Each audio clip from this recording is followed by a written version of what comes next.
cómo plantear tu intención analítica.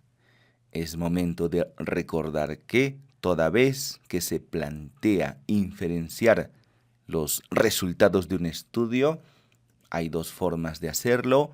Una de ellas es la prueba de hipótesis y la otra, la estimación puntual.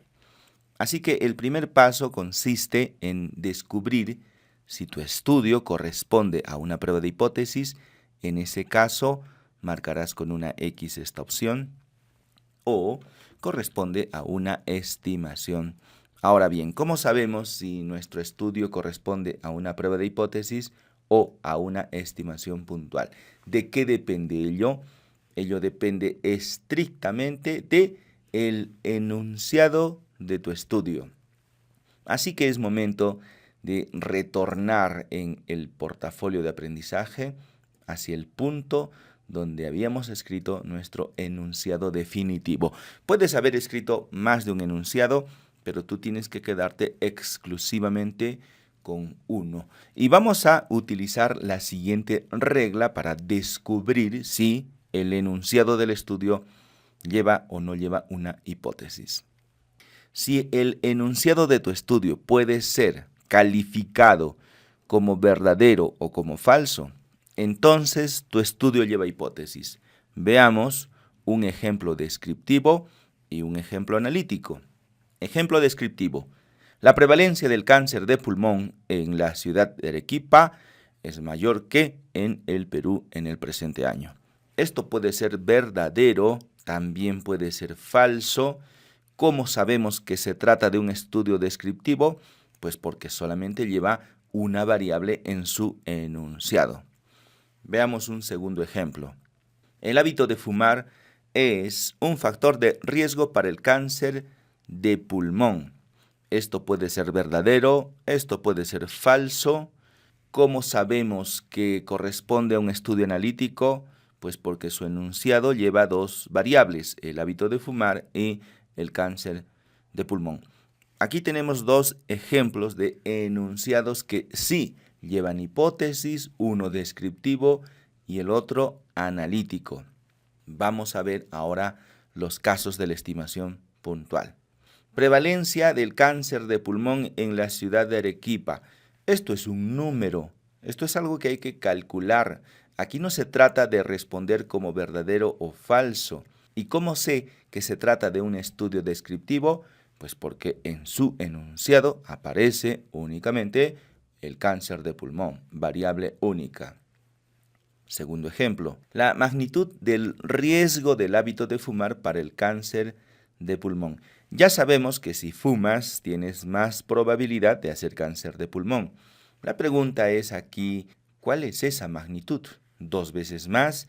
3 veces más, 7 veces más, eso es un número que hay que calcular. La respuesta a este enunciado no es un verdadero o un falso, sino más bien es un número. ¿Y cómo sé que se trata de un estudio analítico? Pues porque en su enunciado aparecen dos variables, el hábito de fumar y el cáncer de pulmón. Así que la presencia o ausencia de hipótesis nada tiene que ver con los estudios descriptivos o analíticos. Si tú puedes calificar al enunciado de tu estudio como verdadero o falso, entonces tu estudio lleva hipótesis independientemente de si es descriptivo o analítico.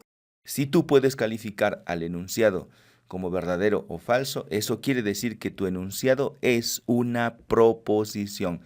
Los enunciados cuya oración corresponden a una proposición llevan hipótesis. Caso contrario, no llevan hipótesis y corresponden a una estimación puntual.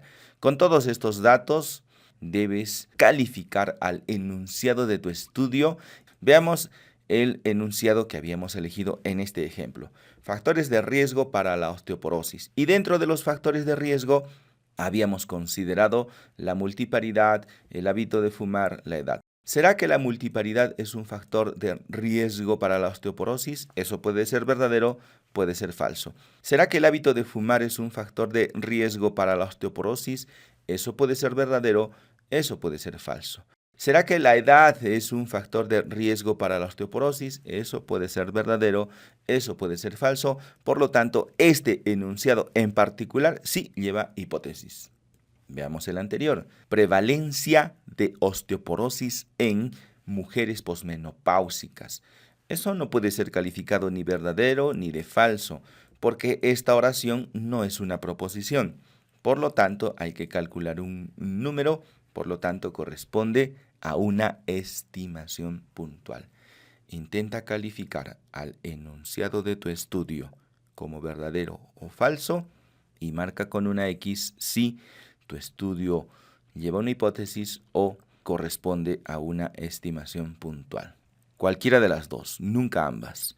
Vamos a comenzar con la prueba de hipótesis. Vamos a suponer que sí, para los que tienen un enunciado susceptible de ser calificado como verdadero y falso, esta es su columna. El siguiente punto consiste en identificar el nivel investigativo. A estas alturas, esto ya no consiste un trabajo porque quien determina el nivel investigativo es el propósito de tu estudio, el mismo que tú utilizaste para escribir el enunciado de tu estudio. Y también, al momento de construir tu cuadro de variables, ya habías identificado el nivel investigativo. Por eso, esta segunda opción es ya mucho más fácil. Vamos a suponer que estás realizando un estudio descriptivo. Marca con una X. Si es que este es tu caso, si tú tienes un estudio descriptivo con hipótesis, entonces debes completar esta casilla. Y debes completarlo con algo similar a lo que vamos a poner aquí. La prevalencia del cáncer de pulmón en Arequipa es mayor que en el Perú. Esto es una hipótesis. Puede que sea verdadero, puede que sea falso, en cuyo caso de eso se trata el estudio, de demostrar su veracidad. Y si no puedes hacerlo, entonces te quedas con la hipótesis nula. Es aquí donde planteamos una H1, una H0. La hipótesis del investigador consiste en demostrar H1, pero si no puedes conseguirlo, entonces te quedas con H0. Así que no necesitas completar todo el cuadro, sino únicamente lo que te corresponda, según tengas una prueba de hipótesis, una estimación puntual y según tu nivel investigativo. Si tu estudio es descriptivo y corresponde al desarrollo de una prueba de hipótesis, con esto ya habrías completado el producto del día de hoy. Porque H1 es verdadero y H0 es falso, aunque algunos lo colocan en el orden invertido, primero H0 y luego H1. Pero nunca hay que olvidar que H1 es la hipótesis del investigador. Eso es lo que el investigador desea demostrar. Ahora vamos a pasar al siguiente nivel. Vamos a suponer que tu estudio no es descriptivo, sino más bien es de nivel relacional. Muchos deben tener un estudio de este nivel investigativo.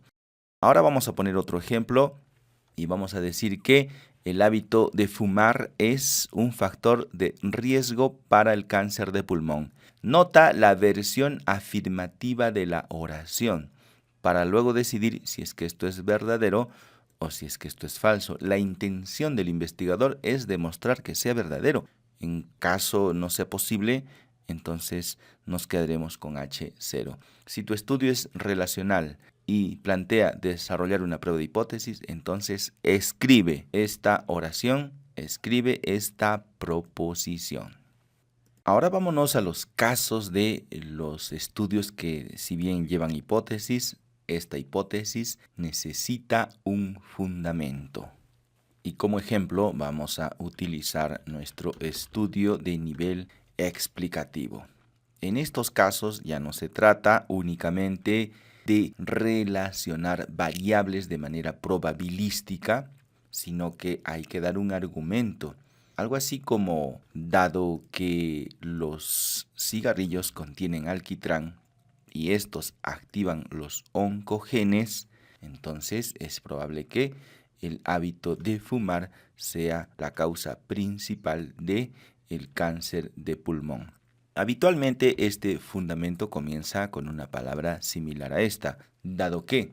Y la deducción comienza con una frase es probable que, porque aún así estemos afirmando una condición, esto todavía no ha sido demostrada. Por lo tanto, se necesita poner el condicional de es probable que seguido de una oración afirmativa.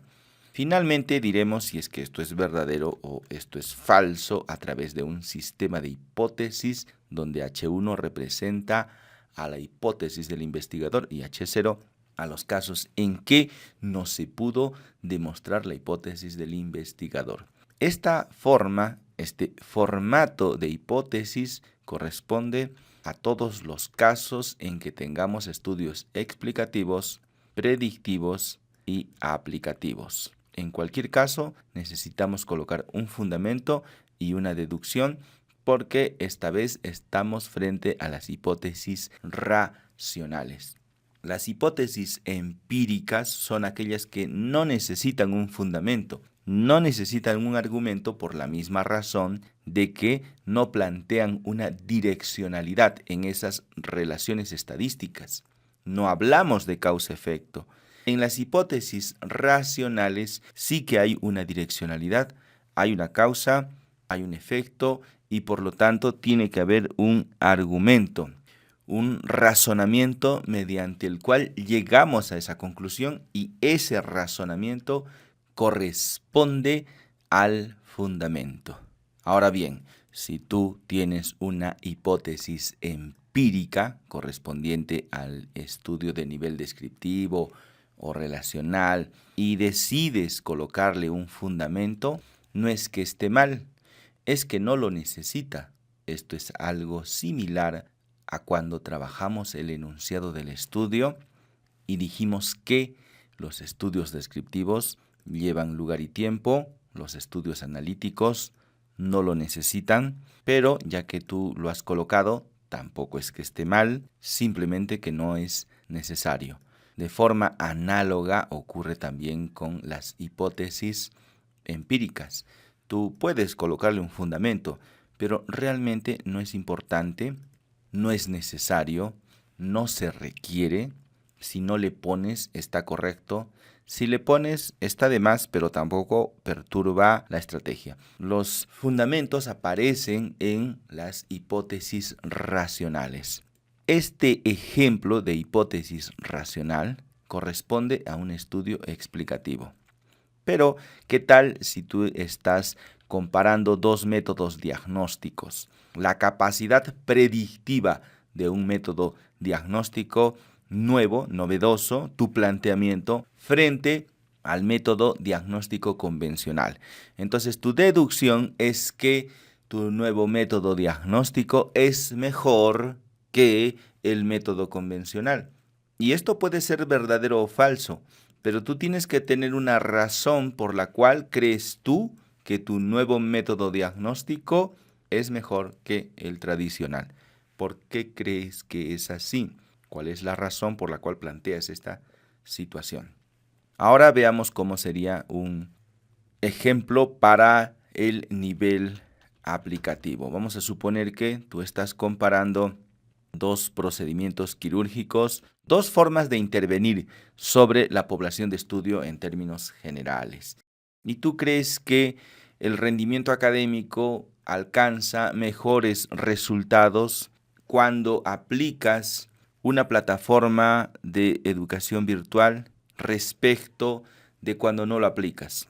¿Por qué crees tú que el rendimiento académico va a ser mejor, va a ser más alto, va a tener un mejor resultado cuando apliques la plataforma virtual, cuando la uses al momento de capacitar a los estudiantes? Ese será su fundamento.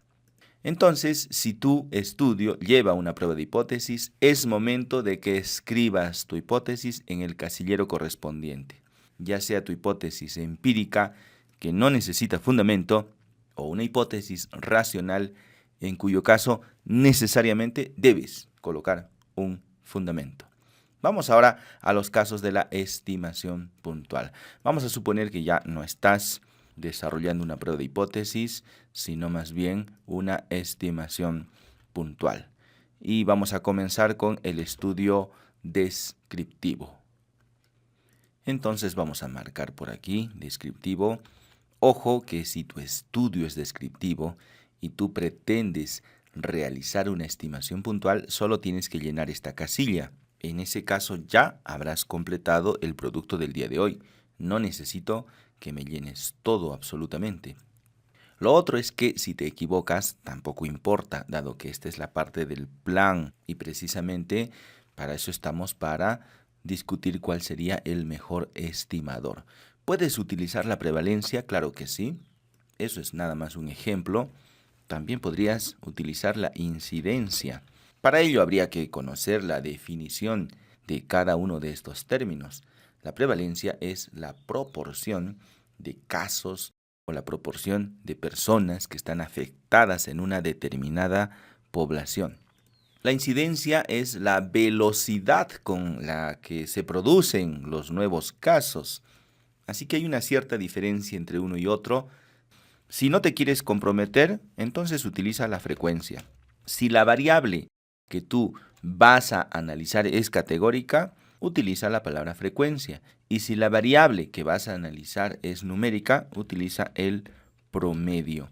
Y ya está, con ello es suficiente, no necesitas ir más allá. Si tu variable es numérica, con que tú coloques promedio aquí, con ello ya acertaste. Vamos al nivel relacional. Vamos a suponer esta vez que se trata de una estimación, pero de nivel relacional.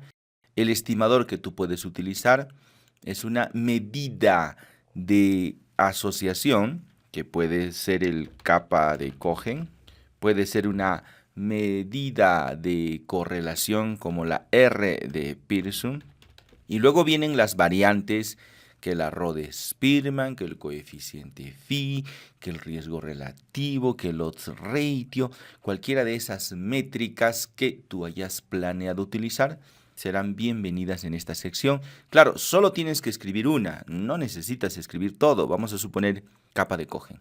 Ahora vámonos a los estudios explicativos.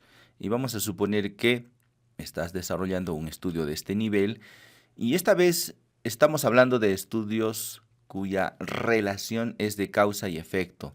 Un coeficiente sirve para cuantificar ese grado de correlación. En este caso ya no sería la R, sino el R cuadrado, lo que denominamos coeficiente de determinación. Y por supuesto hay otros.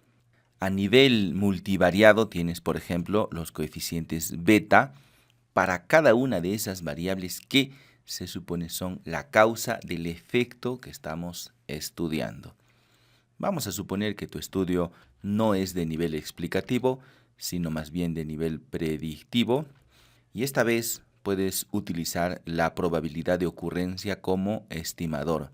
También podrías utilizar el tiempo de vida media, el tiempo medio hasta que ocurre una determinada situación. Cuando miras hacia el futuro, tenemos la validez predictiva. Y hay varias formas de calcular un número a nivel de probabilidad, pues porque estamos en el nivel predictivo.